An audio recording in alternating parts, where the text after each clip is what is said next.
Well, hello everyone, Coach Brenda here coming to you with another video. I hope your Monday is off to a great start, and I am super excited to talk to you today about something that is important to me, something that I focus on all the time concerning my well-being, concerning my health. So I wanted to share it with you today, and it is simply loving yourself. Do you love yourself, or do you work around that and do everything for everyone else and forget about you? I want to bring you to a scripture in Mark, and it's in chapter 12, verse 29 through 30. And I'm going to read that to you because it's important that we know what the word says about loving ourselves. So in Mark chapter 12, verse 29, it says, Jesus answered him, "The first of all the commandments is, Hear, O Israel, the Lord our God, the Lord is one. And you shall love the Lord your God with all of your heart, with all of your soul, and with all of your mind, and with all your strength. This is the first commandment. And the second, like it, is this: you shall love your neighbor as yourself. There is no other commandment greater than these." So let's take that part. How are you loving yourself today? We think that when we say that we love ourselves, that means that we're selfish. I'm selfish because I love myself. I am not being selfish when I love myself. Selfish means to have a lack of consideration for others. So you can love yourself and consider other people as well. Loving yourself, love so you can be strong, love so you can feel rested, love so you can be kind. If you're tired, if you're worn out, you can't be the best you can be. So love so that you can be kind, love so that you can love your neighbor and your children and your family just like you love yourself. I want you to take a moment to think about someone that you really love. Think about someone that really means a lot to you. How do you love that person? And then I want to think about how you view yourself.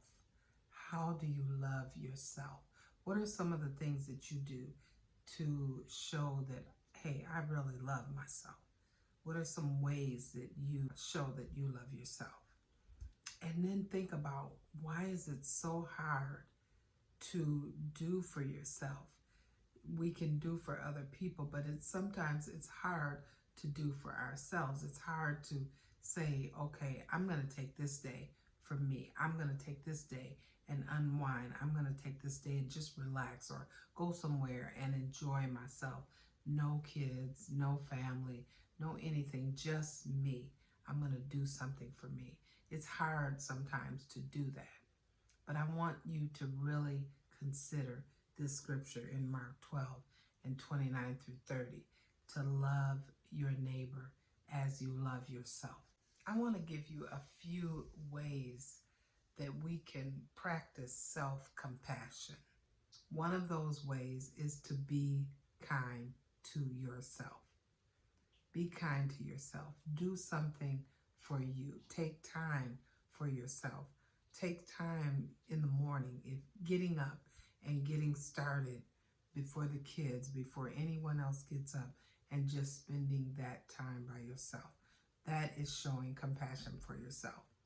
Another one is to forgive yourself.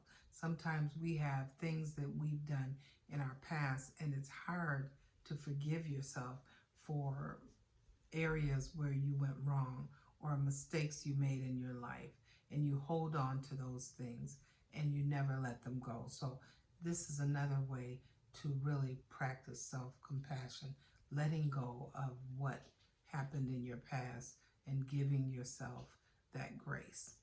Number 2 is setting boundaries. Sometimes you have to learn how to set boundaries with certain people in your life. You have to learn to say no to some people. As much as you want to say yes, just because you want to please them or you want them to feel good about you, you have to learn to say, no, I'm sorry, I can't do that. And you also have to prioritize your needs over someone else's. A lot of times we put everybody else over our needs, but we have to prioritize, what do I need today? Am I overspent? Have I done too much? And I need time to myself. So we have to ask ourselves, where am I on the spectrum? Where am I? Am I at the bottom of the list?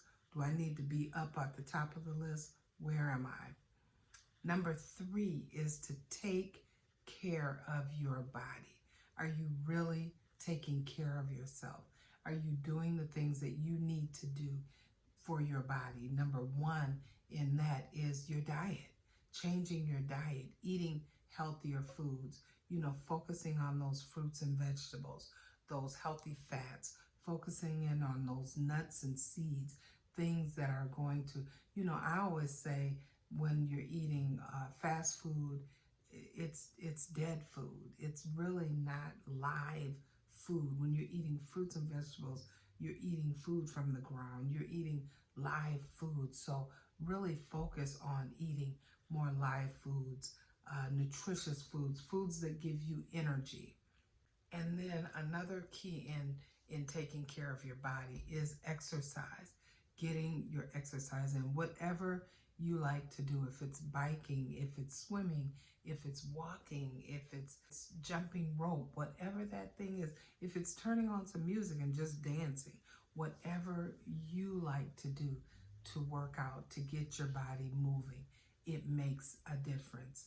And then the last part of taking care of your body is getting your rest. A lot of times we have so much on our plate and we can't go to bed at a decent hour, but really taking out time to rest your body, rest your mind, just really get the rest that you need so that you're ready to do what you need to do for the next day. So focusing on getting proper sleep and getting the rest that you need. Number 4 is cultivating positive relationships. I can't stress that enough. It's so important to have people that you're connected to that are positive, that affirm you, that are encouraging, that inspire you to do more, that inspire you to be a better person. Those are the people that you want to connect yourself with. It's not good to be alone. It's not good to be isolated.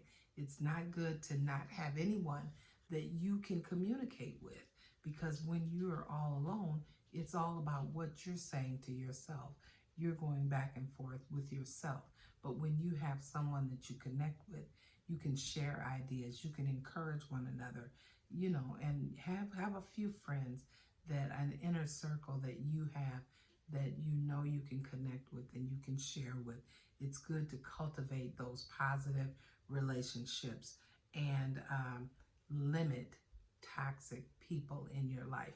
If you know that certain people are toxic, if you know that every time you get around a certain person, your brain is like, just you've had it.